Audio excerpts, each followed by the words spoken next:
There are many rooms in the universe and many inhabitants therein. The upper floors of the universe are reserved for the wisest of the wise. To enter this realm without wisdom would be to enter as a pauper. But Lictor had managed to do quite well for himself in his pursuit of wisdom. Lictor had been granted access to many different rooms. He sought to enter the upper room, the room where a galactic chess match was held. The wisest ones matching ideas as chess pieces, and determined to best his fellow, while strictly observing any lesson gained prior to entering. And Lictor had taken some missteps along the way. And one such misstep was abusing his position as gatekeeper to the underworld.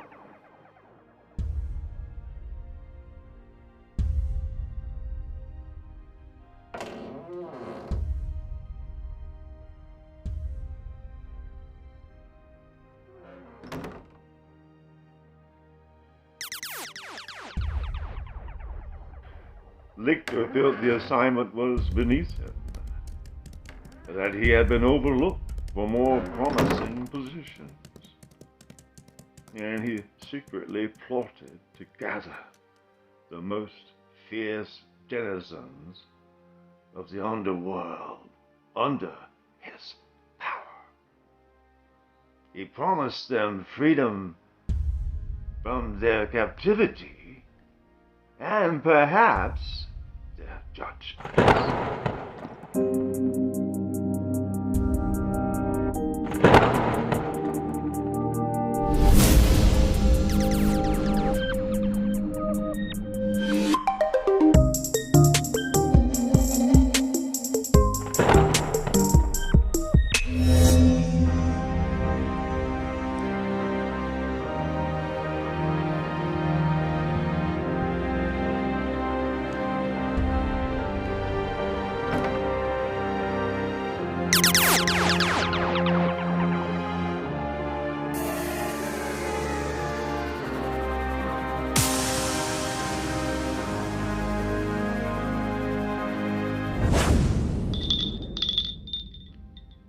Would you like some more tea?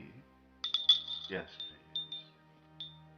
This is taking longer than I thought. The midnight oil is being burnt, and it's time for an expositional dump. I'm sorry, it's just going to help. You see, the story was about the wizard, obviously, and the raven, and the woods. And now there's another one you got to keep up with. But he's going to be easy to remember. He was Drago. We'll tell you more about Drago in just a minute. But it was Drago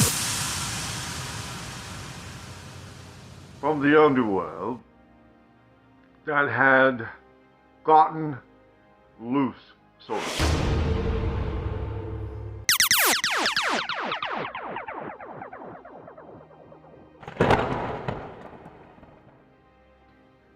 He had broken his chains, for he was bound for a very long time, and for very good reason. Dragos was one of the great princes, the three great princes that were deemed worthy in wisdom to govern, and they were given realms as their queen. and Dragos received the Mars realm. The wizard received the Venetian realm. And the earth, mankind, men and women, was their realm. And the three princes, the earthly realm, the Martian realm, and the Venetian realm, were like three sisters. It's just the way they're designed. There's a pattern to the universe. It operates like a machine would, or perhaps your software on the computer. Certainly, there are ways things have to work by design. Dragos went against the grand design. But life itself was almost extinguished. Certainly the intelligent life and the larger creatures in the surface of Mars more resembles that of a furnace, not hospitable to life at all, although at one time it was as grand as the earthly realm or the Venetian realm. They were all wondrous places, teeming with life. But the wizard ground Venus into a similar furnace. Accommodations were made in the earthly realm to accommodate the surviving remnants of both of those realms. And that place is the Middle Earth, the middle world, the reflection, the mirror of the earth you and I know as the earthly realm. It is inhabited by the Martian and Venetian remnants, but their governors, Dragos, was sent to the underworld, and the wizard is out as a fugitive. But it was the revolt of Dragos in the underworld that is the subject of tonight's story.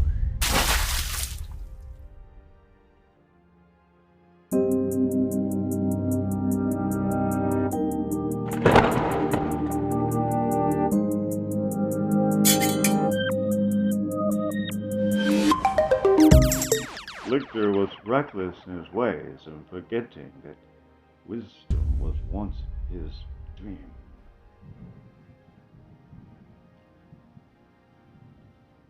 Captivity and judgment.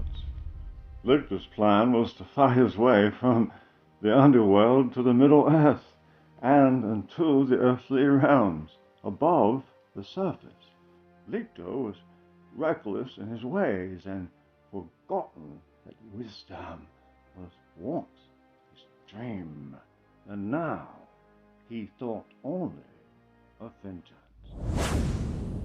Before he succeeded in deceiving the middle world to join his fight for the idea of justice, his twisted wisdom, turns wisdom into spears of doom. He was for dissonance, disturbing all harmony wherever he ventured. There was one who greatly assisted Lictor in the middle world. The Raven had come down to the underworld and he had to stop Lictor. There was certainly enough weapons at Drago's disposal. It was Dragos who had deceived Lictor, and that fighting his way to the highest realm would succeed. But even Drago had to play with some rules. The first rule is that of free will. One must be invited into a realm like the Middle Earth. For centuries, life was peaceful there, thankful for a miraculous second chance. The hybrid gnomes loved and cherished their new home.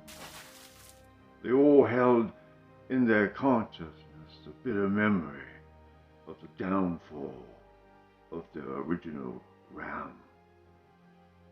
And they hated Dragos.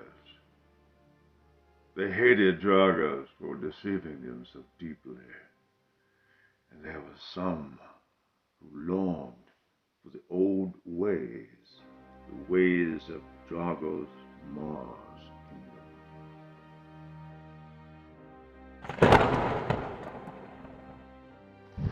After the destruction of Mars and Venus, the powers that be in the universe had to settle matters, and Drago had destroyed a realm, and so had the wizard. Their punishment was considered light. Their punishment to be sent to the underworld was considered light, in light of the massive loss of life, their leadership.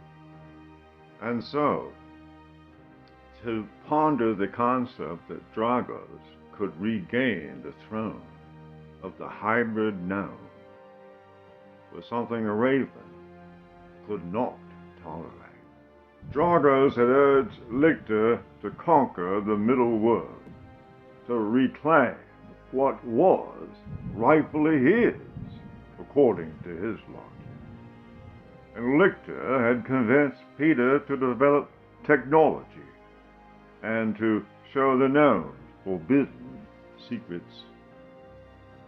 And the wizard was busy on the surface trying to dig his way to the Middle Earth.